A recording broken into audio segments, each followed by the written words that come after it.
Great. Thank you very much for the invitation. It's a pleasure to be here, of course. And God planted a garden in Eden, in the east, and there he put the man whom he had formed. And out of the ground God made to spring up every tree that is pleasant to the sight and good for food. The tree of life was in the midst of the garden, and the tree of the knowledge of good and evil. In the Bible, which is our main source about Eden, this is the place where the first human couple finds their home for eternity, right? In a more metaphorical sense, Eden is an imaginary, ancient, golden age of humanity, a place which is not disturbed by any changes in history and the passing of time. So Eden is a place which is untouched by history. And what I'm going to talk about is the attempt to recreate this Eden, a place untouched by history, in Budapest, by the current government of Hungary, with a series of historical reconstructions throughout the city, but especially in the Castle of Buda, so the medieval city center of Budapest. That's going to be the first part of my presentation. The second part is going to be about how this attempt affects modern architecture and the modern heritage that we have in Hungary. And the third part is going to be strongly connected to the previous two, about the wave of traditionalist architecture that is coming up in Hungary and being more and more present, although not many people have noticed this.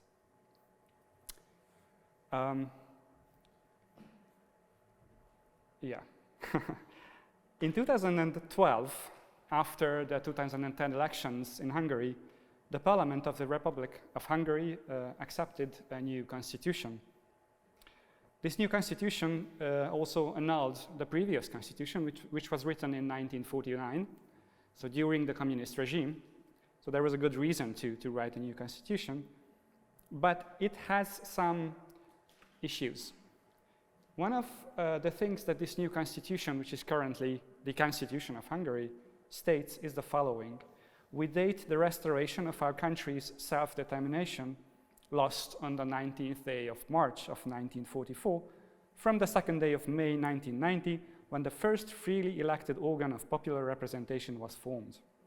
We shall consider this date to be the beginning of our country's new democracy and constitutional order. From my point of view as a historian, there are some issues with these two sentences. One of them is that these two sentences do not consider those few years which happened after World War II part of our history. These few years, up until 1948, 1949, up until the communists completely took over power and the government in Hungary, can and could be considered as a transitional democracy, and many people who lived through those times considered it that. So it's debatable whether this should be considered as part of the occupational period. It's true that in 1947, the Communist Party did influence the outcome of the elections by fraud, and communist politicians had a growing influence on everyday life in Hungary at that time, but still, it's very much debatable whether this should considered be as part of the occupation. The other important issue with this position, which is now in the Constitution, is that it states that before the 19th of March of 1944, which is the day when Nazi Germany occupied Hungary, Hungary was a sovereign state. And the government and the governor, Horthy Miklós, was responsible for their actions. I will not discuss the main issues with this statement because that would be a lecture in its own. But according to a unanimous opinion of most historians, the interwar period of Hungary is a right-wing autocracy with censorship, partial civil rights, and highly discriminatory measures towards affected citizens, mostly citizens of Jewish origin. So now I will just list a few facts about architecture because again, I'm not going to give you like an overall picture about the interwar years. I'm not here to talk about that. But before 1945, for example, the number of women admitted to Hungarian universities, the University of Technology, was strictly limited. A maximum number of 1 or 2 women a year could attend the architecture course. And therefore, the first women to graduate in Hungary as an architect was Várnai Marian, who graduated in 1924. And that's almost 50 years after the first woman in Europe graduated as an architect. Foreign diplomas, for example, from Vienna, Berlin, or even Prague, were not accepted by the Budapest Chamber of Architects in the interwar years. So, for example, Augusta Kurz, who was a Czech architect who graduated here in Prague at the German Technical University, and then married her classmate, Hungarian Foyer Gustav, who was also an architect. And when they moved to Budapest in the middle of the 1930s, their diploma was not accepted by the Budapest Chamber of Engineers, and so they couldn't work as architects. They only worked as interior designers. They still did great things, and actually Augusta is a part of our research on women in Hungarian architecture, which is hopefully going to be exhibited next year. But still, we are talking about strong limitation towards anyone who had diplomas outside of Hungary, even including those who, for example, graduated in the Bauhaus. Jewish citizens were in these years, in the 30s, gradually excluded from the profession, which by the 1940s had become completely impossible for them to work in. And in addition, conservative taste prevailed in Hungarian architecture, and no modern public buildings were erected up until the 1930s. So there is a strong difference between Czechoslovakia at the time and Hungary. Of course, it's true that Hungary completely lost its sovereignty when the Nazis occupied the country. But before this period, before the 19th of March of 1944, that's not an era that we could or should be really proud of. It's not an example for citizens of today and the state of today.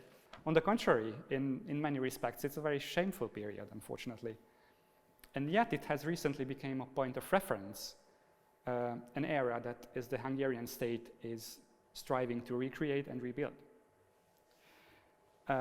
This issue first came up in the context of the restoration of Kossuth Square in Budapest, right next to the Parliament building. One of the first actions of this government, which was elected in 2010, was to start the long overdue restoration of the Parliament and the square around it.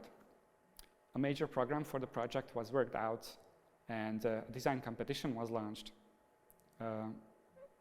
with two interesting issues. Landscape architects were allowed to use contemporary tools, but there was a half sentence in the design competition that took the attention of some people, which was the restoration should include the square's pre-1944 artistic identity. What does that mean? This meant that during the restoration, all of the statues that were erected after the war were removed and replaced the ones that were there before the war. For example, you see on the picture above the 1920s statue of Kossuth Lajos, who was the leader of the 1848-49 revolution, and whom the square is named after, of course. The statue by Horvai János depicts the leaders of the revolution probably after the loss, so it's a quite gloomy statue. And the communist regime in the 1950s didn't like it. They replaced it with another statue of Kossuth, which you see down here, which shows a more, I would say, a happier, or at least a more dynamic leader. Now, the second statue was replaced with a replica of the first one. The government did find the original, which was transported to a countryside town and re-erected there in the 1950s, because Kossuth was always an important figure in Hungarian history. But that city didn't want to give it back. So they had to create an exact replica of the original. So now we have actually we have the original statue in Dombóvár, in the countryside, and we have a replica now in Kossuth Square. In other cases, such as in the case of the equestrial statue of Gyula Andrássy Gyula, who was a prime minister at the end of the 19th century, the whole statue had to be recreated with quite staggering costs. It cost 2 billion forints to create this enormous statue, which is now the biggest equestrian statue in Hungary. And still, despite the fact that these statues were a pretty questionable part of the renovations, people liked the square. It became a very vivid, very livable, very safe, very interesting place. So it was a success. But during these renovations, I myself, by the way, wrote about the renovation of the square, and I praised it because it became a way bigger square, a way better square, sorry. During these renovations, one thing caught the eye of the investor, which was the Office of the National Assembly, which is basically the organ that maintains the parliament. There is an office building on the south side of the square, built in the 1970s on a formerly vacant lot on top of the metro station for the square. So for the first time, the National Assembly decided to renovate this building, and they announced a competition, a call for tenders to redesign the facade. This did not have a very satisfactory outcome, and nobody could redesign this facade in an appropriate way. So somehow it turned out that the building itself is a very bad, very poor structural condition after the unsuccessful tender. So they decided to tear it down. But they didn't announce a new competition for the replacement of this building, because there were plans from 1928 to actually finish the building on the southern side of the square. You see on the left side of this picture a building which was built in the 1920s and 30s, a historicist building, which was supposed to be continued, but it never continued after the war. Because in the 70s, this new modern office building was erected on its spot. So what the government decided is to replace this office building with something according to the 1920s designs to finish the square, and that was built, that was created. So this now stands in the spot of this former 1970s office building right above the metro station. There were some issues with the designs because the original design plan only included the main facade of the building. So a contemporary architect had to figure out what to do with the facade towards the Danube, which is right behind me. But they managed to solve the problem. This was the first time in recent Hungarian architecture that an actual historicist building was created in the city, in downtown Budapest. And of course, as you might assume, it was a huge success amongst everyday people. The 1970s building was run down. It stood empty for a while. So of course, it was, for most of the people, it was great to see that something new, which still looks like something old, was erected on its spot. Still, among Hungarian professionals, this caused a huge ruckus. So there were big debates about what to do in this situation. And of course, the supporters of the project cited some very well-known examples, like the restoration of the Royal Palace in Warsaw, the rebuilding of the Frauenkirche in Dresden, or the Stadtschloss in Berlin. And there were also some lesser-known examples, such as the Palace of the Dukes of Lithuania in Vilnius, which was rebuilt after a gap of 200 years, quite recently, in Vilnius. So I don't know if you know this story, but where this building now stands, there was nothing for 200 years. And this was restored according to a certain image, which architects and historians decided to figure. In the meantime, however, the government decided to move out the Prime Minister's office from the Parliament building, where it was located since 1989, anti-constitutionally, by the way, so it's not supposed to be there. First, they were eyeing the Sándor Palace at the Buda Castle, which was renovated around 2000 for this purpose, but at the end, after a change in the government, not the prime minister, but the president of Hungary moved in. So this now is the office of the president of Hungary. Behind it, however, there is another building complex, a former church, which you see in the corner in the picture, which later became the Castle Theatre, and next to it, an office building. The prime minister chose this location, and to 2016, this whole complex was renovated for this new purpose. So the prime minister's office moved up to the castle, to the other side of the Danube from Pest. This, of course, diverted the attention of the government and the prime minister to this area in the castle. Both of these buildings are right next to the former royal castle of Buda, in the actual historical center of the castle. So in parallel with the reconstruction of this building, which is now called Carmelita, because it has been a monastery for the Carmelite order in the 18th century, a preparation for the National Haussmann Plan was launched.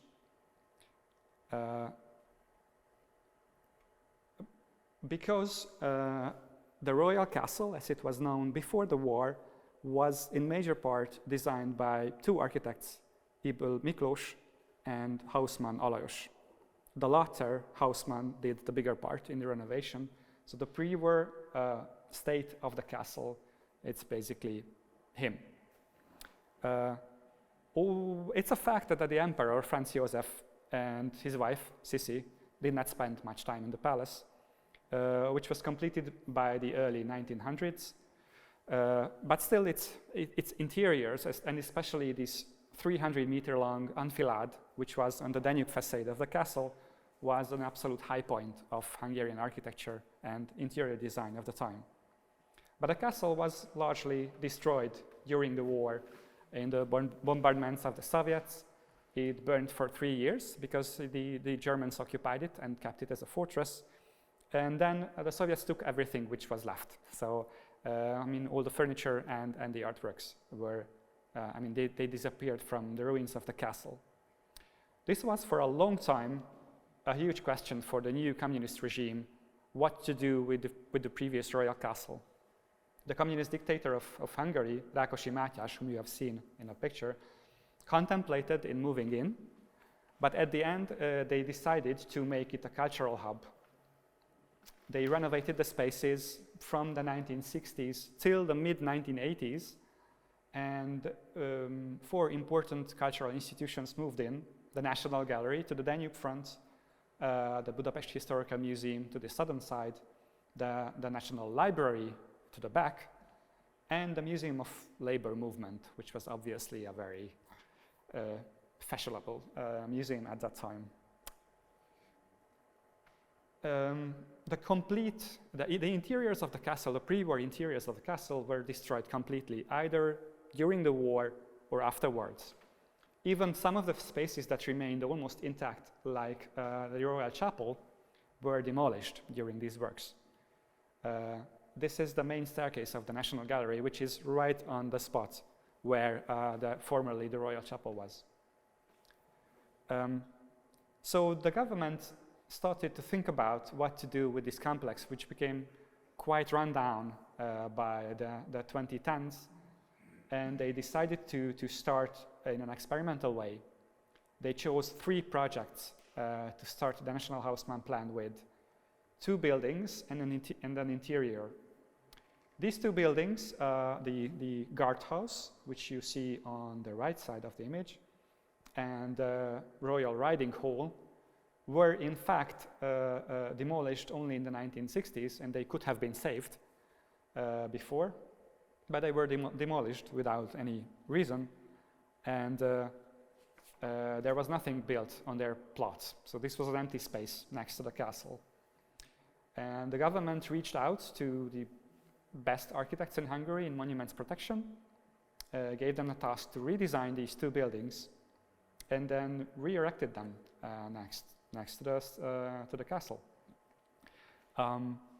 There were some debates, again, among professionals, whether we should do this. We should use historicist architectural language for completely new buildings.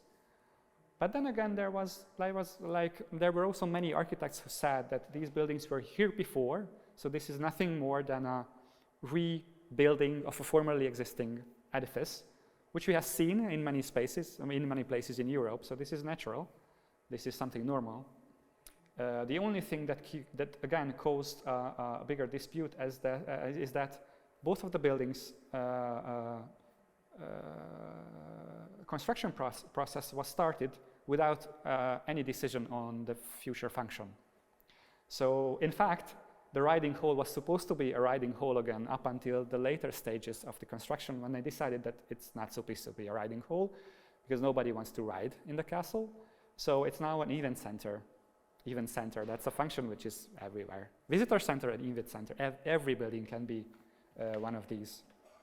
The guard building, the Royal Guards building, is actually a cafe and a restaurant, which was missing in the castle before. So it was probably a good decision to put this in that.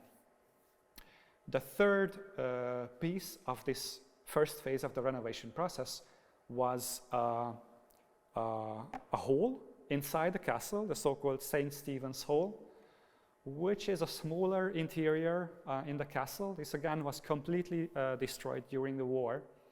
But this was the interior that we had the most designs, photographs, drawings, and even some of the original materials remained. So this was probably the easiest to reconstruct, despite the fact that it was a very, very expensive restoration process. But it's now finished. You see on the picture, I took these pictures in the hall, which is again, everything what you see here in this picture was made in the past 5 years, but it looks completely like the original. I actually brought you some brochures from Sunday in English, if you want to check it out later. This is now one of course, the most popular touristic attractions of the castle, this renovated interior. So the Haussmann plan, so this first phase of the Haussmann plan was closed quite successfully again, I must say. And it gave a new impetus to introduce further elements. The program itself became, the plan itself became a program, a National Haussmann program, and a few additions were made. Especially in the area next to the Royal Castle, right in the north of the castle, there is St. George Square, St. George Tér. This is actually the square where the Prime Minister's office and the President's office is located. And then north from this square is this Tér. So 3 buildings which are, or were in these squares, were chosen to be re-erected. The first is the former palace of Archduke Joseph, that's the name of the building, which was originally a neoclassical building from the 19th century, but then in the turn of the century it was rebuilt in a mixed historicist Art Nouveau-ish style. This again was completely demolished in the 1960s. Some parts even were exploded as a practice process for the local firemen. Again, so the building disappeared, but it's now under reconstruction on the western side of St. George Square. The second building which was added is the former headquarters of the Hungarian Defense Forces, or the High Command, on the north side of the square, right next to this building that we see. This is the building seen from the other direction, from this square. What I'm talking about is right in the middle of the picture with the big dome. After the war, only the lower 2 floors remained of this building, and they were standing there since the war without any apparent function. But now the whole building is being reconstructed along with the dome and the interiors. The third element which was added in this neighborhood is the former offices for the Ministry of Foreign Affairs, which you see right left from the previous building on this. Here are some photos of the previous state of the building that I'm talking about, so the High Command headquarters As you see, only these two lower floors remain. If any of you have ever been to Budapest in the castle, then you must have seen these ruins. The strange thing is that in the early 1910s, some of the interiors were repaired, let's say so, and the building was made usable. There were even some exhibitions inside. And I think I was quite in love with this state of the building, that you could see that it was a ruin at some point, but it was still usable. This was a quite poetic state of the building, in my opinion. But now it's being completely renovated. And this is the third building that I mentioned. But we are not talking only about these three buildings. We are also talking about three other in the castle. One of them is the former Minister of Finance, which is a partial reconstruction. I will show you images about the previous state of the building. This is right next to the Matthias Church in the middle of the castle.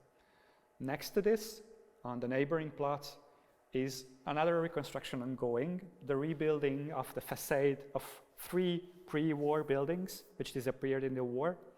And behind these, a new conference center is going to take place. This is an exception, because this is a project by the Hungarian National Bank. Everything else which I'm showing is directly financed by the government. Of course, the National Bank is also belongs to the government or belongs to the state. And the third reconstruction project which has started in the past years is an addition for the National Archives, which is in the northernmost part of the castle. This is an existing building, but this wing, which is surrounded by this red frame, was never constructed. So again, there were designs from the early 20th century for this building, for this wing, but this was never constructed. The tower, which is actually the chimney of the building, was constructed, but it was demolished after the war. So these two elements are planned to be added to the existing National Archives. So these elements of the National Houseman program are now announced, and they involve also a complete reconstruction of the royal palace. The works began last year, actually, starting with the block, the northernmost wing of the palace, which formerly housed the Museum of the Labor Movement. The works are now ongoing, as you see in the picture.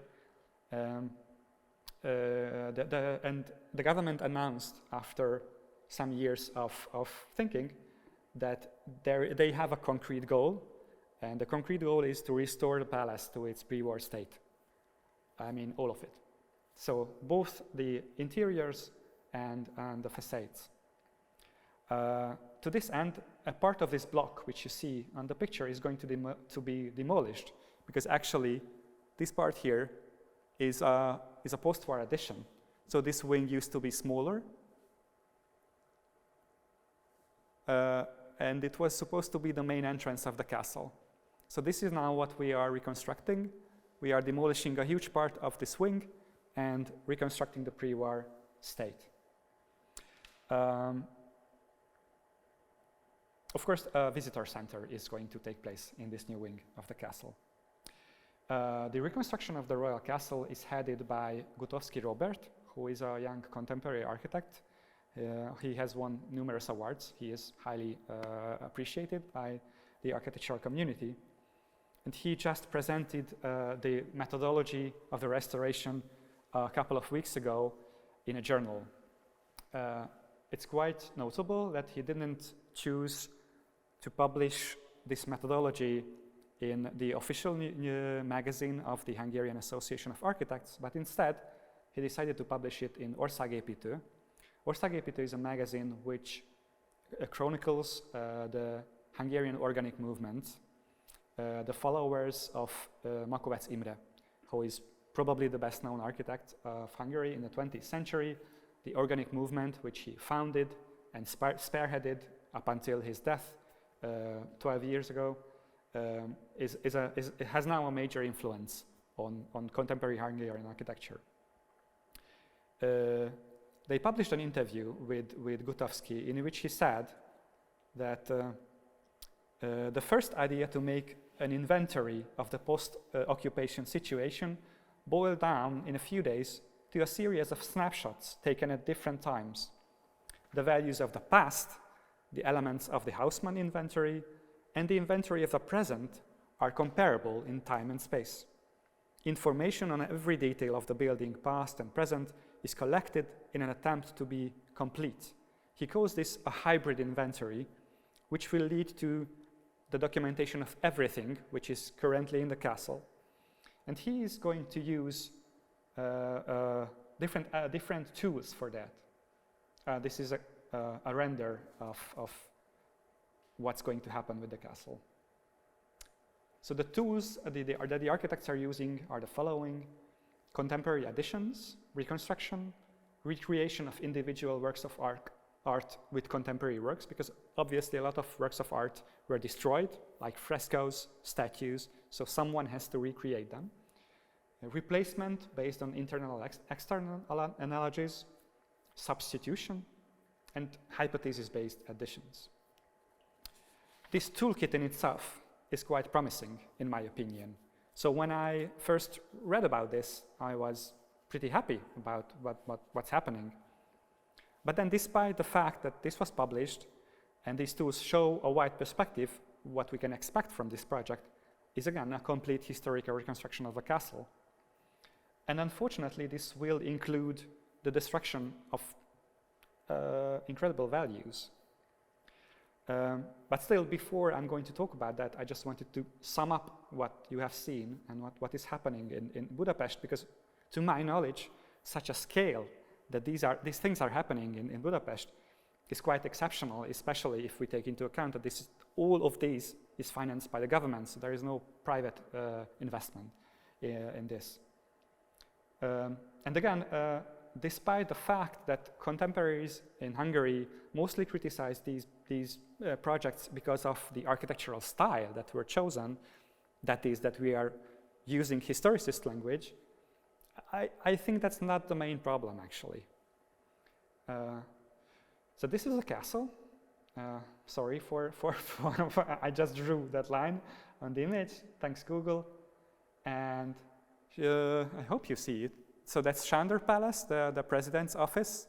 That's the prime minister's office, in which he recently moved in. That's the Royal Riding Hall and the Guard building, which have been finished. St. Stephen's Hall inside the castle building.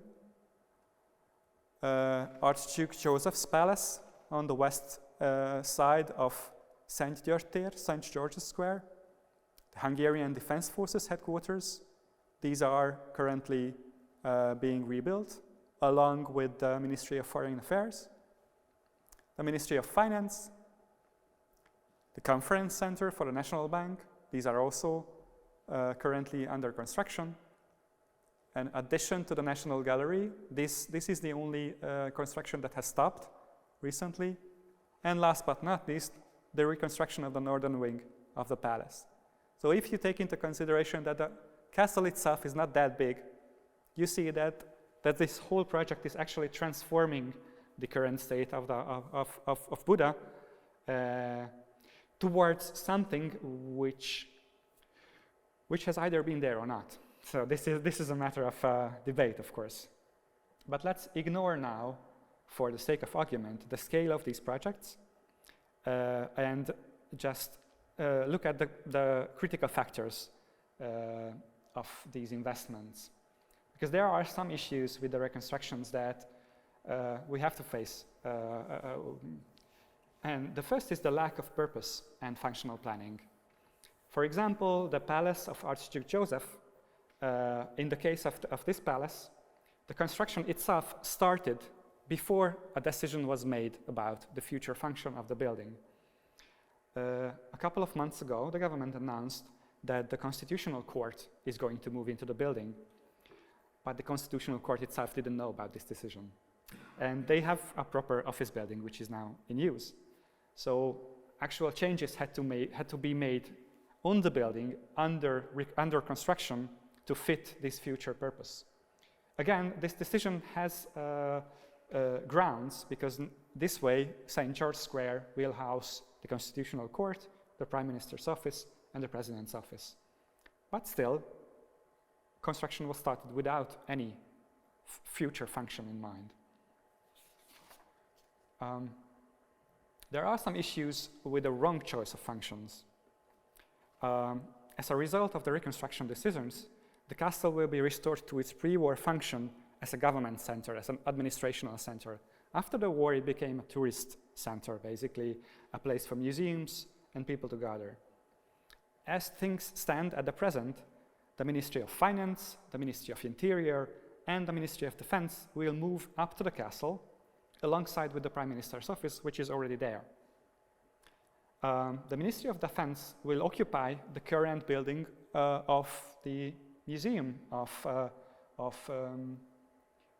Institute and Museum of Military History. The museum has been using this building here for 100 years, but a decision was made a couple of months ago that they have to move out and give the place to the Ministry of Defense. They are packing their stuff now. They don't know where they are going, actually, but the ministry is planning to come here, the main administrative part of the ministry. Of course, this means, so these three ministries moving to the castle means that public transport and parking places have to be secured for thousands of commuters, thousands of office workers, and the castle is not actually ready for that. Again, another quite questionable decision is whether this is the best function in 2023 for the castle. There is a serious lack of expertise regarding these reconstructions. As a matter of fact, again, the construction of the castle at the time of Haussmann, the original architect, created work opportunities for hundreds, if not thousands, of craftsmen who were highly skilled in construction and applied arts. But nowadays, these professions have died out. We don't have these people anymore.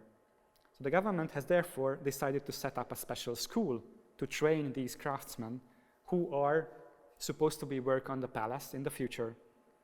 But it's still a question whether this is worth it, what they are going to do after the reconstruction finishes, and whether they will be able to achieve the same quality as we had in the castle before.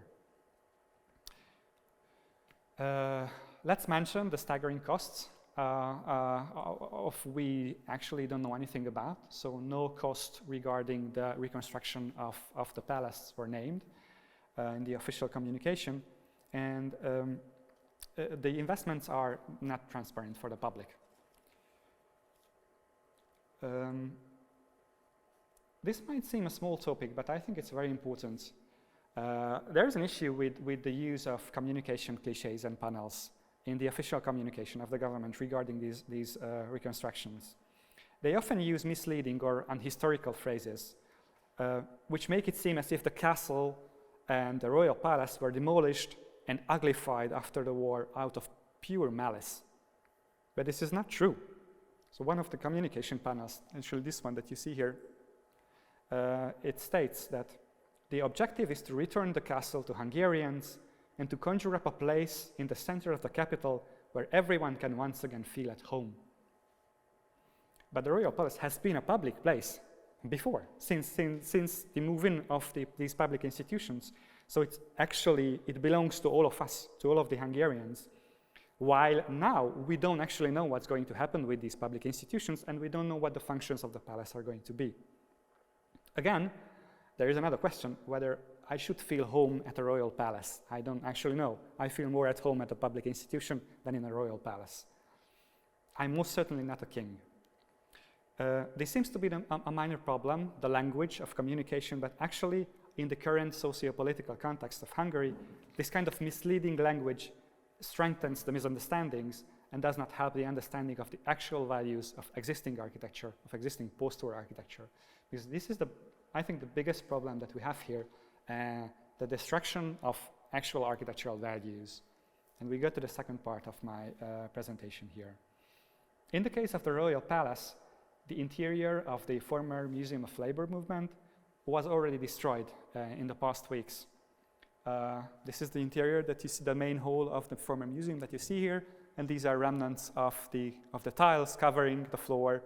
A major part of these tiles were actually salvaged and were taken somewhere. I don't know where. I hope they are going to be reused. But obviously, as you have to cut this half of the building and demolish it, you also have to demolish the major lobby of the building. Parts of the interior of the National Gallery and the dome are, of course, again, are going to be demolished. These are details of the dome from the inside. The dome of the National Gallery and the Royal Palace, which was built in the mid of the 1960s, is obviously not a very valuable modernist monument, but it's an iconic building, so everybody knows the dome. It's on every postcard about the castle, so it's a very important part of the identity of the city and even the country itself. I think it's quite questionable, or at least debatable, to replace this dome with a previous one, which was there 80 years ago, and which itself, by the way, only stood for about 30 years. Such destruction of values are actually to be expected for many projects that are included in the National Houseman program. I mentioned already the reconstruction of the façade of the Ministry of Finance, which is nearing completion, as you see. In its original state, this was a work by Felner Sándor, and it wasn't very highly regarded, even in its day. After the war, this building was altered by a celebrated monuments protection professional, Rados Jenő, who decided to demolish the central avant-cour and to simplify the facade, and therefore making it more comparable to the actual scale of the castle. This facade was quite well received by the architectural professionals at that time, but now the previous one is being rebuilt, and this is completely lost. So nobody will remember in a couple of years that this was even there. There is a very peculiar aspect of this reconstruction, because the architects, for some reason, I don't know why, decided to follow not the actual realized building, but the plans. And therefore, what is being reconstructed is in many places different from what has been there before, as you can see here in these details. Again, this is a minor thing, I know, but this building is not a replica. It's not a replica of what have been there. It's a new building which differs from the previous one. I talked about the neighboring plot to this building. This is from 1981, which has been standing there, a work by Jánosi György and Lackovics László. Jánosi, one of the designers, he was a celebrated master of architecture of his time, and this was one of the buildings in the castle, in the plot of a bombed group of houses that was highly celebrated after its completion, because it's both modern but fits the traditional historical context of the castle. It reflects the neighboring buildings. It even shows that there were 3 buildings here before. This is one, this is the second one, and that's the third one. Of course, you only know that if you know the history of the place, but still, this building has a narrative. Again, these buttresses, they mimic or reflect the buttresses of the Matthias Church, which is standing right in front of this building. So when the National Bank decided to demolish this building, there was a huge uproar amongst architects who were pupils of Jánosi György, and they formed an association called the Group 22, because there were 22 architects who founded this, and they called for a series of demonstrations in the square. They tried to protect the building, but they didn't succeed, and the building was demolished, and now what's going to be erected in the space is again facades of the pre-war buildings, but behind them a conference center. Again, a conference center without any parking place, right in the middle of the castle. I could question the sanity of this decision. But the biggest loss is undoubtedly the disappearance of the building which stood next to the National Archives. This is the National Power Dispatch Center. This had a very specific industrial function. This is where the high voltage lines of electricity were controlled throughout the country. During World War II, the office for the National Power Dispatch moved to the caves below the castle because it was a secure location. and it operated there up until the 1970s when they decided to move it up. And the easiest thing to do was of course, to create a building for this right above the caves in the castle. So despite the fact that this is an industrial and administrational function, it's not a public building, they decided to use this plot right next to the National Archives. And the architect who was involved to this process from 1972 till its finish in 1979 was Virág Csaba, who was, on one hand, a quite well-known architect in Hungary, on the other hand, a quite experimental one. He strongly followed current Western trends. He was familiar with the work of high-tech architects of the time, Richard Rogers, Sir Norman Foster, and so on. So this building, which is his masterpiece, can be regarded as the most important high-tech building in Hungary, again, from 79, as I mentioned.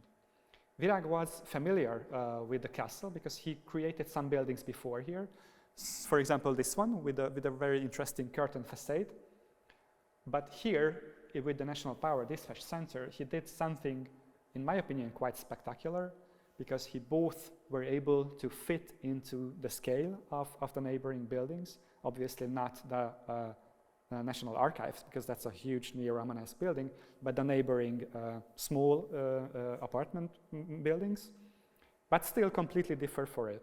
So this is a building which was both there and wasn't there, because the transparency of the glass facade allowed people to see through it if it wasn't there. Of course it was there, but it was a very, very nice joke, I think, with the senses of the average citizen, that the building reflected the surrounding neighborhood.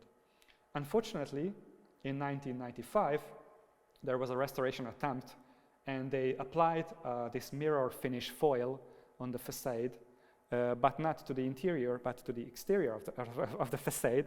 They completely screwed up the building, and by 2020, it looked like this. So it became, instead of a transparent cube, it became like an ugly gray building. But this was only because there was one wrong step at the point of the restoration, so this could have been obviously fixed. The building itself became a quite important landmark. It was well known. It was, in the 80s, it was a shooting spot for a TV show. And all the architects in Hungary kept it in a very high regard. But it was demolished in 2020 after a series of protests, after a series of competitions, not by the government, but by independent bodies, students, and the Association of Architects. Unfortunately, the building does not stand anymore. The government is actually demolishing these buildings without any official comments on their values at best, because at the worst, they communicate these buildings as a symbol of the communist past, which are to be erased. For each of these buildings that were demolished, this narrative has appeared in official communications. And it's basically a basic assumption that very few people understand the values of these buildings in Hungary. A good example of this is an investment which is tangentially related to the above. There is an institution in Hungary called the Matthias Corvinus Collegium, which was founded in 2001 as a private initiative. It was an educational institution for students, for high school and university students, whom were given specific education and accommodation in Budapest. In 2020, the government decided to take over this institution, and they also decided to inject a significant asset into the institution, which made it overnight from a private college to the richest educational institution in the history of Hungary, probably. Because the government decided to gift the MCC 10% of the shares of MOL, the Hungarian oil company, and 10% of the shares of the biggest pharmaceutical company of Hungary, Richter. This was at the time valued to 500 billion forints, which is about 32 billion Czech coronas. I made that for you. It's quite a huge amount. The school, as I mentioned, MCC, was taken over by government-friendly politicians, and under this new leadership, they started a huge construction project. And first, they announced that they would demolish their headquarters, a building which they also got as a gift from the government, which is actually a relic of the communist past, because it was built in the 1980s for the institution of statal aggression, the workers' militia. This was the headquarters of the workers' militia, and finished in '85, I think. But still, this building has some interesting values, some interesting interior details. It was in a good condition, by the way, and it was designed by the most important female architect of the time, Pázmány Margit. And yet there were absolutely no debate on whether it should be kept. The decision was made from the very beginning to replace this building with a new one. And here I quote from the design competition description. The intention of the institution's management is that the new building complex should reflect the highly innovative but tradition-based philosophy of Matthias Corvinus Collegium. The designers are expected to combine classical Hungarian and modern architectural styles, while at the same time creating a building that would carry the meaning its creators envisioned only in this part of the world and not elsewhere. They want a building which is iconic by historical standards, which has unquestionable Hungarian characteristics, but which can also be a modern educational and intellectual center that meets all the challenges of the 21st century. Unfortunately, the tender does not define what it means for a building to be unquestionably Hungarian. I think that would be quite hard to define, actually. But one person seems to know the success, the key for success, because there was a winner in this competition, a Hungarian architectural firm, Napur, with the leading architects, Ferenc Marcel. I show you here two images of the competition winning entry, and again I quote from the description of the architect because I think it's quite telling. The main facade of the building can be divided into 5 symbolic elements. The strongest element is the pediment, accompanied by a row of horses' heads. These are supposed to be the horse heads, which pays homage to the Black Army of King Matthias. The columns in the middle levels convey a world imbued with harmony. The keystone of the entrance doorway with the inscription Matthias Corvinus Collegium is the main drive. The stone clips of the plinth are sometimes open, sometimes closed.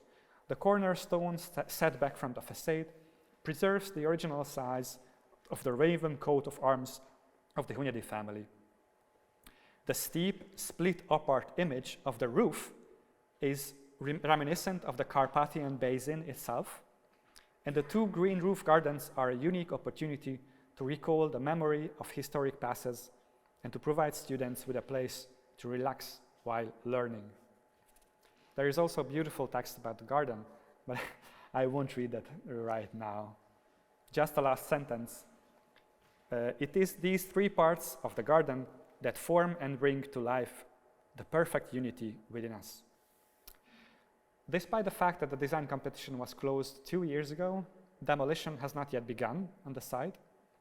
But still, NCC has the financial means to realize these buildings, of course, and it has become really active in the field of contemporary architecture. And this brings me to the final topic of my presentation, the emergence of traditionalist architecture in Hungary. In recent years, right-wing politics around the world has embraced a strong critique of modernism. If you are a frequent viewer of architectural content on YouTube, then you might have met videos like this, explaining to the viewer why modern architecture is ugly, why functionalism is bad, and how to rebuild beautiful buildings and cities in historical style, how architecture could be beautiful again. In this context, actually, modern architecture is often presented as left-wing, politically, or progressive instead of being conservative. In 2020, US President Donald Trump expressed his support for a proposal entitled Making Federal Buildings Beautiful Again. I don't know if you've heard about this. This was produced by a civic society, a National Civic Art Society in the US, and they sought to stipulate that federal buildings in the United States should be built only in classical style. As I mentioned, President Donald Trump supported this proposal, but it wasn't accepted. It didn't become a law at the end. I choose this photo because of the background, of course, which is the actual flat of Donald Trump in Trump Tower. The words precious and beautiful are typical tools for criticizing modern architecture. This goes all the way back to Vitruvius. Vitruvius states that all buildings should have three attributes: firmitas, utilitas, and venustas, strength, utility, and beauty. In short, critics of modern architecture say that in the 20th century we forgot the concepts of strength and beauty, and we only focused on utility. That is, we have taken the apple from the tree of the knowledge of good and evil, and the snake is Walter Gropius himself. This critique is not new, and one person spearheaded it, British philosopher Sir Roger Scruton, who looks very philosopher-like in this picture. He writes the following in his essay, The Aesthetics of Architecture. When the modern city enshrines the temporariness of facelessness as a permanently utilitarian way of life, then something has gone dreadfully wrong. The new city is a city in which glazed facades mirror each other's emptiness across streets that die in their shadow. The facelessness of such a city is also a kind of godlessness. Scruton thus links architectural beauty directly to a higher power, God. Like arguments about God in general, this is quite hard to argue with. It certainly worked for the Hungarian government because the year before his death, in 2019, Sir Scruton received a Hungarian State Award in London, personally from Prime Minister Orbán Viktor. And today, with the agreement of his family, a chain of cafes is named after him in Budapest, established with considerable state support. They even have one cafe, a Scruton, in the headquarters of MCC, the education institution which I mentioned. In 2021, MCC, as part of its regional extension program, acquired a former hotel building in Debrecen, in Hungary, which will become their regional headquarters in the future. And in 2022, they put out a tender for its renovation and extension. This included the original hotel built in the 1910s, which you see in the picture, and its extension, which was created in the 1970s. Most of the participants of the competition used contemporary tools to reimagine this 1970s wing. However, there was one that completely demolished the modern wing and designed a historicist addition in its place. This was, by the way, designed by Ferenc Marcal, again, who is designing the headquarters of MCC in Budapest. He won the competition. And fortunately for this applicant, the original building is asymmetrical, as you see here. So the modern wing can be added on the side as if it had been intended to be symmetrical, but this is not true.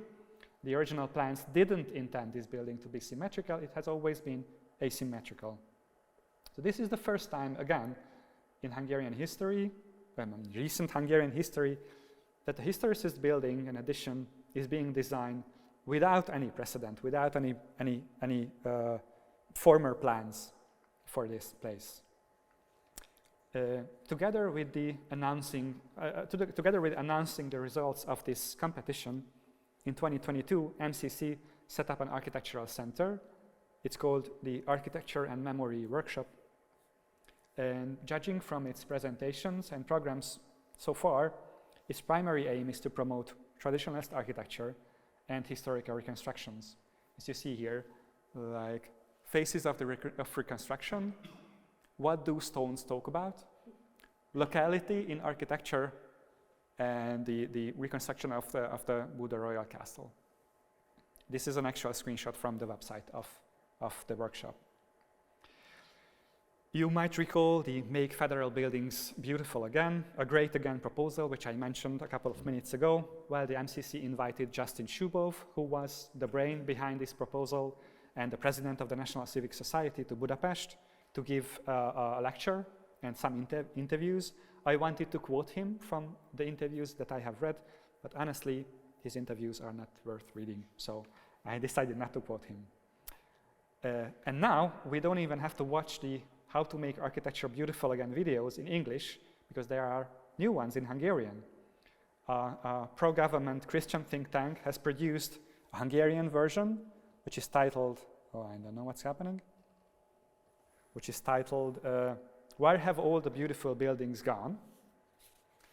In a part of this video, people are shown buildings with the same function but different styles. So like a historicist library and a modernist library. And surprisingly, every citizen chooses the old historical style buildings. They prefer those. You can't really say that the video tries to remain unbiased, because there is a section about modern architecture which is illustrated with images of housing estates and parts of the film The Mortal Engines, where there are huge cities with smoke moving around in the plot. We are almost there, I think. But anyway. And when this image is shown, there is a question in the video which asked, which is, but honestly, which house would you prefer to live in? Which is obviously, like, I mean, I'm quite amazed at this, that this kind of fakeness can be produced, because as you might know, it's usually not a decision of, like a decision of styles. So your decision on which place do you want to live is not based on architectural styles. It's based on mostly on your financial capabilities. So if anybody lives in a housing estate, they of course might prefer to live in a building erected in organic style, but it's not a question of decision. It's a question of economic possibilities. But this kind of juxtaposition is by no means alien to contemporary discourse. I have already referred to this journal, the Országépítő, which belongs to the organic movement, and they used this image to illustrate an article by Nikos Asalingaros, who is a major figure of the traditionalist movement, which again juxtaposes an organic building, one of the major works of Makovec Imre, and a not very good photo of a housing estate in Salgótarján in Hungary. As if, obviously, the juxtaposition says that this is good and this is bad. It's quite simple, actually. In addition to presenting the achievements of the organic movement, Országépítő recently is becoming a forum for traditionalist architecture. And this could be actually of value, but so far the effort has been limited to translating articles without providing a fuller context. And this is not surprising when we know that the editor-in-chief of Országépítő and the head of the MCC workshop is actually the same person whom we see here in the videos.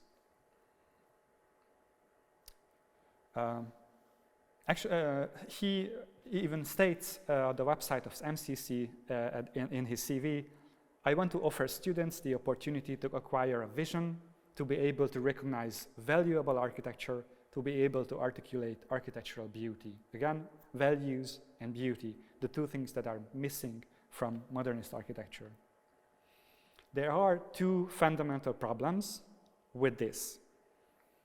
Although the related videos and writings give the impression that this is a contemporary comment, the critique of modernism is actually not a contemporary phenomenon at all.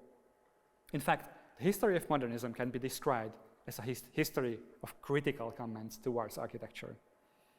sometimes changing direction, sometimes becoming self-contradictory, but criticism is always present in the history of modernism. There have always been side tracks of modernist architects, from Alvar Aalto to José Plečnik, for example, who are still part of the canon today. The critique of modern architecture has also always been present, and its leading figures, from Jane Jacobs to Charles Jenks, are again part of modernism's or architecture's historiography. And contemporary modern criticism is thus part of this rich tradition looking back for decades, but it doesn't acknowledge this fact. It presents itself as something original. And there is one bigger problem with this line of criticism, that it ignores the fact that architecture is not just a matter of personal taste. Just as the majority of people are not able to choose which house they would want to live in because of their social embeddedness or the social situation, their personal economic circumstances, and even their inherited or learned knowledge and experience, all determine this. It's not simply a question of choice. The videos and writings that argue for modern traditionalism make exactly the same mistake as ordinary people in general. They reinforce the idea that the quality of architecture is solely and exclusively up to your choice. But this is not the case. Architecture is defined by a plethora of factors: the social and political situation, the economic and market opportunities, an attitude to sustainability, the cultural context of the time, and so on. Contradictory as it may seem, the architects themselves are often the last among decision makers. This fact does not come from modernism. This has always been the case since architecture existed. As modernists rightly pointed out, architecture is indeed primarily concerned with function, to create and provide shelter for people. So function is always first. Of course, if a client has the financial resources and political support that MCC has, it can afford to build whatever it wants. But most people don't have those means. And for them, the correct critique of modernism and the propaganda of traditionalist architecture does not help. It only discourages. It makes the work also of architectural historians like me much harder. I want to quote the video that I mentioned, and these are the last sentences. Everyone is looking for beauty, and even if we can't define what beauty is, we certainly know when we see it. I work as a curator of post-war buildings in the Museum of Architecture. And for me, many buildings are beautiful that others may not like. But they are not just beautiful, they are also interesting because of their history, their origins. They tell us a lot about the society of the time they were built, the era in which my parents and my grandparents lived. And these stories are part of our shared history. And in an ideal world, and not in a dream world, which existed before 1941, but in a world where everyone has the chance to say what they want to, we can not only tell these stories, but preserve the buildings along with them. Thank you very much for your attention.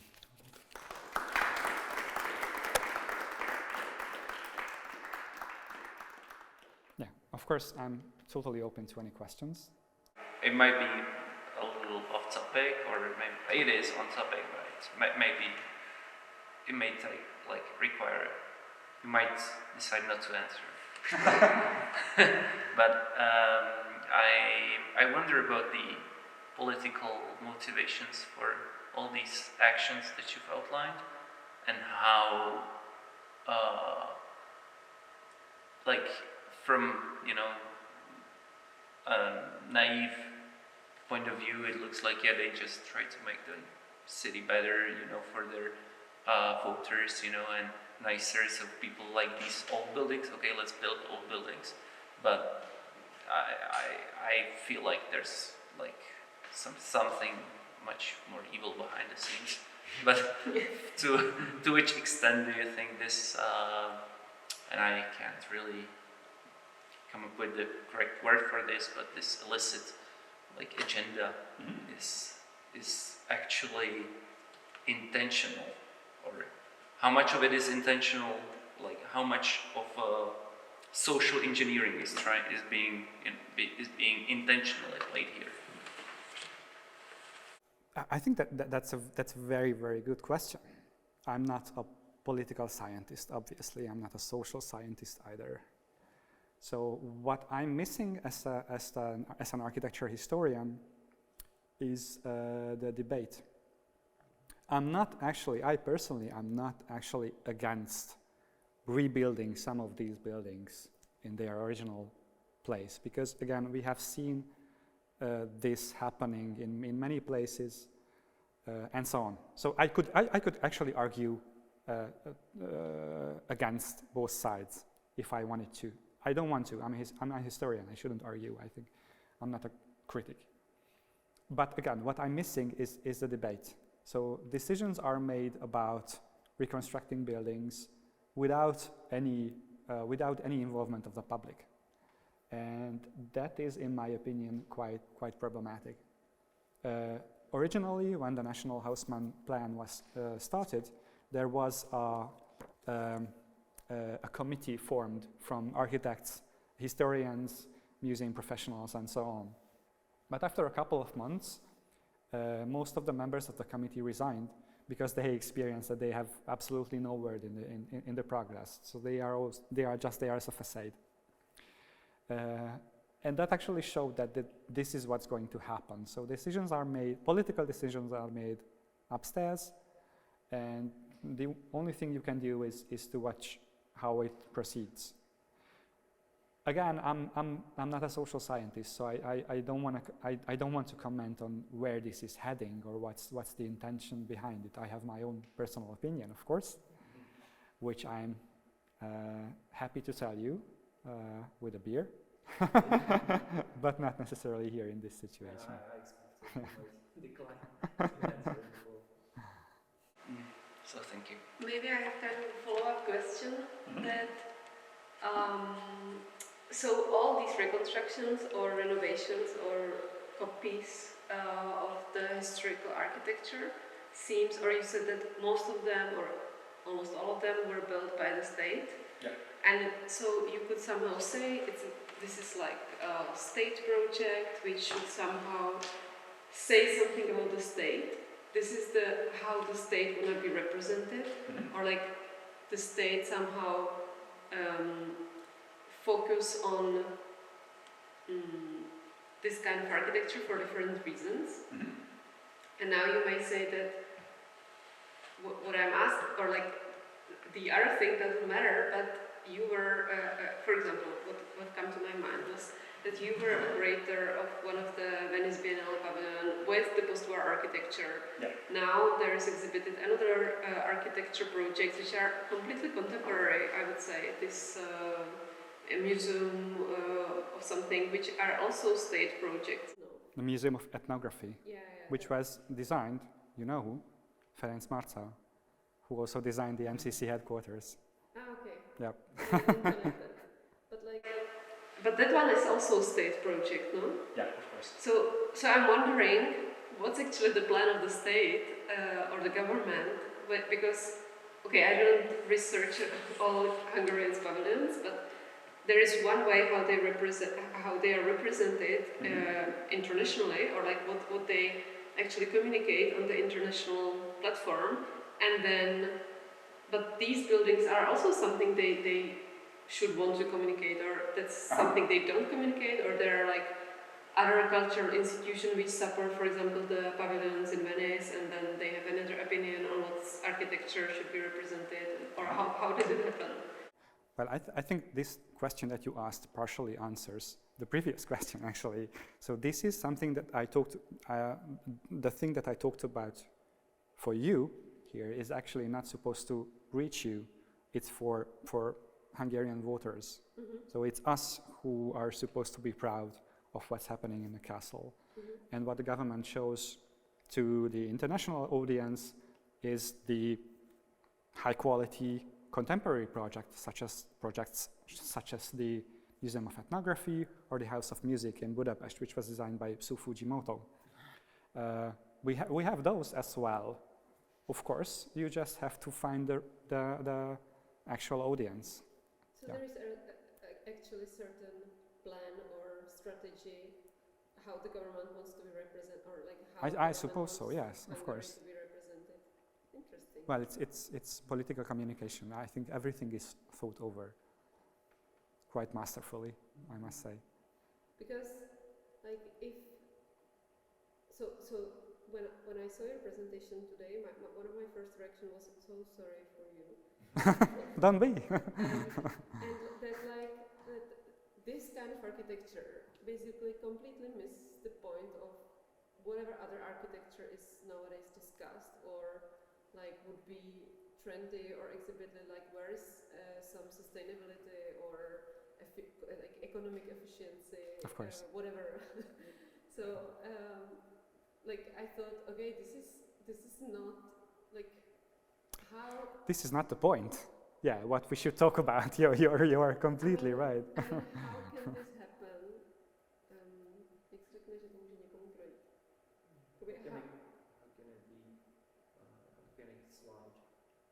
Like for the Hungarian government, because it's totally like not correct.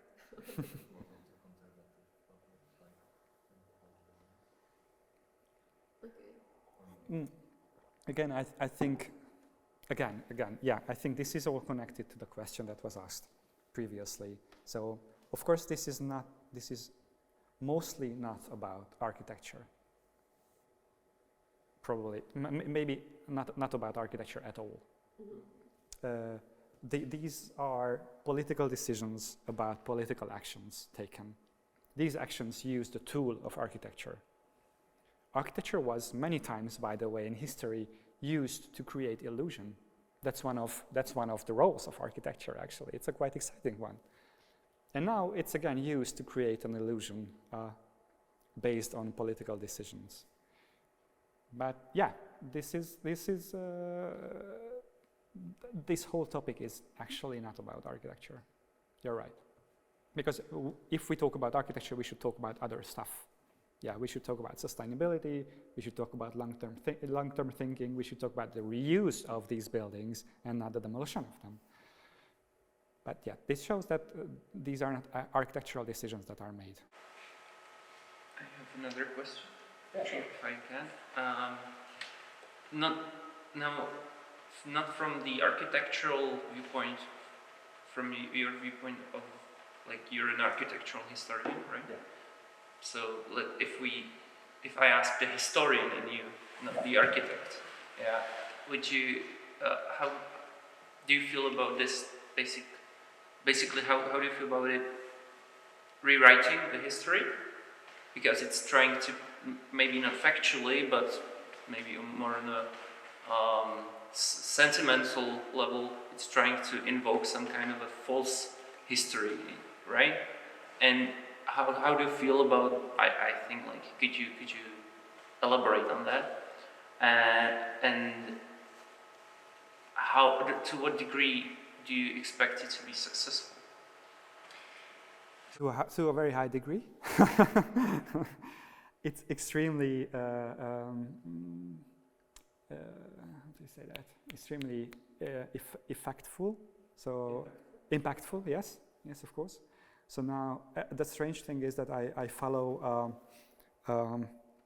Skyscraper City. I don't know if you know that forum. It's for architecture aficionados. It's an online forum where everyday people talk about architectural projects in their own city. And there is a Hungarian subforum, and I follow that for more than 10 years now. It's super exciting to see actual people without them knowing that I read them. To this. Yeah, no, they will all find out. I hope they don't watch this video. To find out what they think about.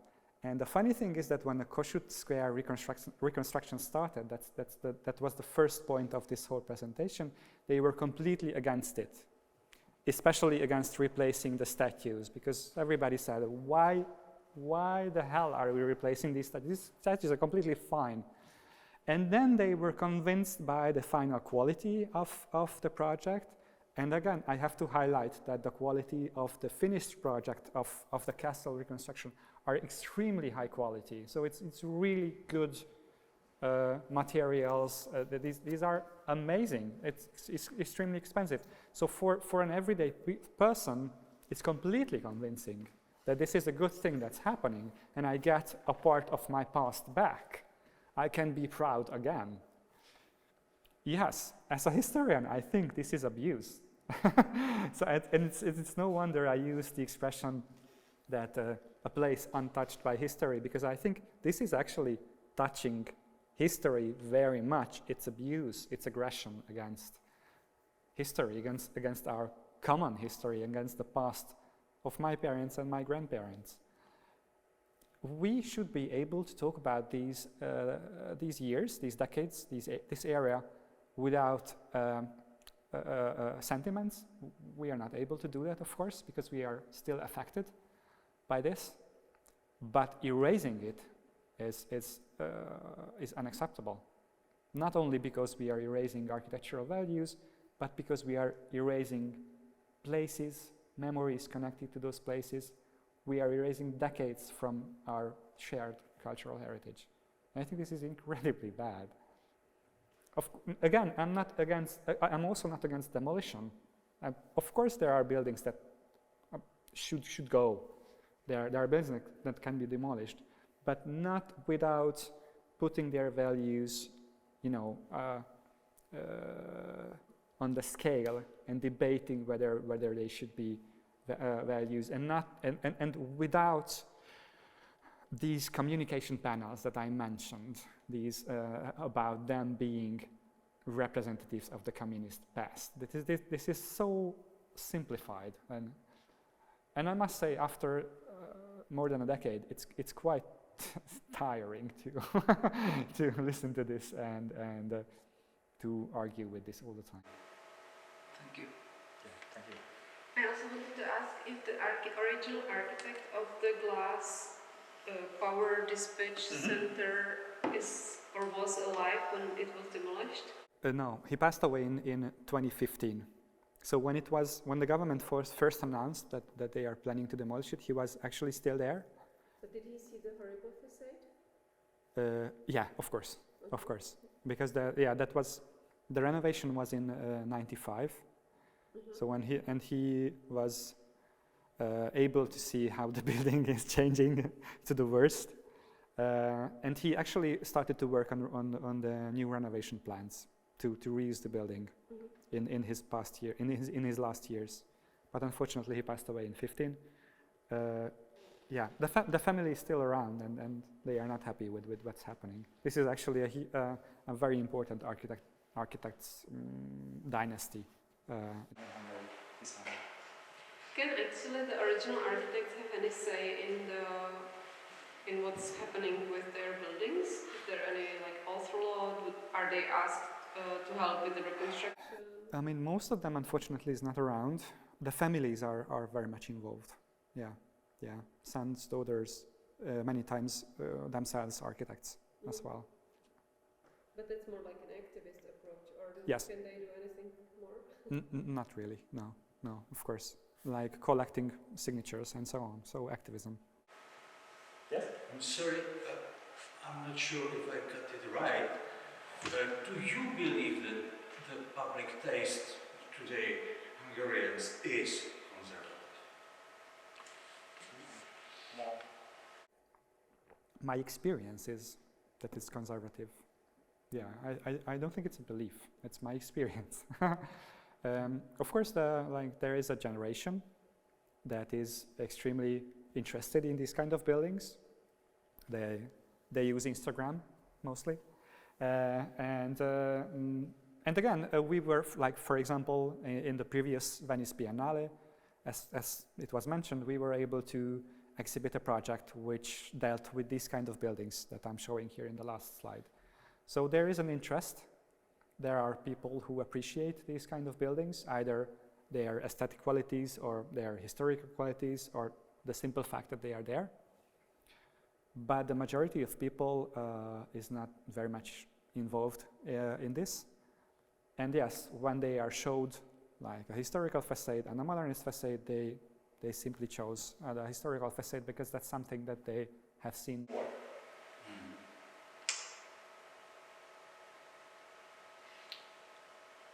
Yeah, sure. Yeah, please, feel free. You were mentioning the contrast between the more modern aesthetics, say in the city park, and the ones in the castle. I also mentioned, because I was in Budapest this summer, and I saw there is a direct contrast at Kossuth Square between the completely restored 1944 form of the square, and then right across from it, the very late 20th century aesthetics of the Trianon Memorial, echoing the Vietnam War Memorial in Washington, as well as the Holocaust Memorial in Berlin, very dishonestly in my view. But there's something else I was going to ask about, besides that, which is, you mentioned the materials in the new buildings, the castle, because I was walking around there, I saw the Archduke Joseph's palace under construction, and I was struck by one thing.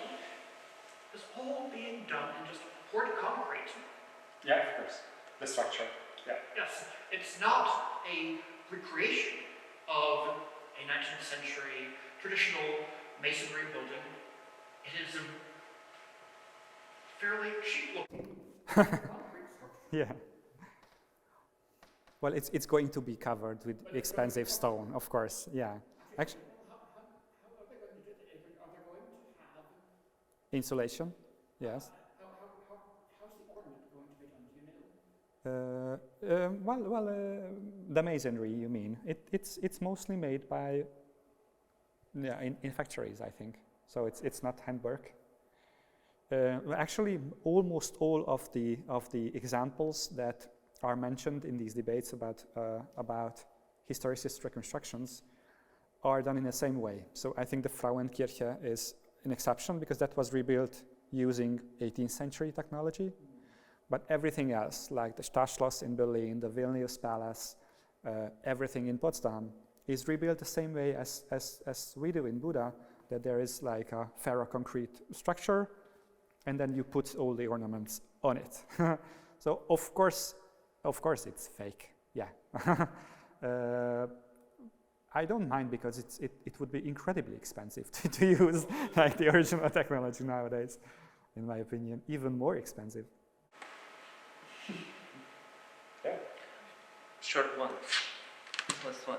Isn't the solution to this not saying, not that you need to tell people, look at this building, it has this kind of technical quality or this aesthetic quality, or it was built like historical quantity or whatever, there's this nuance that you need to appreciate for this building to be valued, but just simply saying like, keep it here, in 30, 40 years it will be a historical building.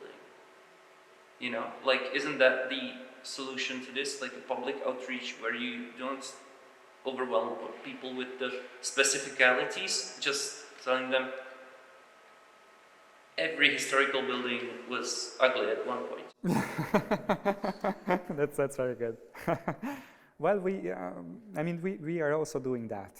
So I was invited by the municipality of Budapest to nominate post-war buildings for municipal level protection, which is not state level protection, unfortunately. It doesn't give the building like a legal right to survive, or it doesn't make it compulsory for the owner to maintain the building, but it's still like a level of protection. And we worked on that for almost 2 years, and now almost 200 post-war buildings in Budapest are protected with this level. And we started to write a series of articles about them to the press. And I just looked at one of the articles while I was on my way here on the bus, and it was shared like 400 times or something like that. because it's in the building itself, which is the first pre-stretched roof structure of Hungary from, I think, 62. It's abandoned for 20 years, but it stands in a very busy corner in Budapest. So a lot of people see it when they pass by the tram, with the tram. And almost everybody commented that I have seen this building so many times and I wanted to know what it is. I'm so grateful. And why I have memories connected to this building. So it had an incredibly positive feedback because a lot of people saw that building. They have personal attachment to it. They didn't know what it was. But now they knew it, they appreciate it. And it's abandoned and it's ugly. And still they appreciate it because now they know the story. So I think a major tool for heritage protection nowadays is storytelling, of course.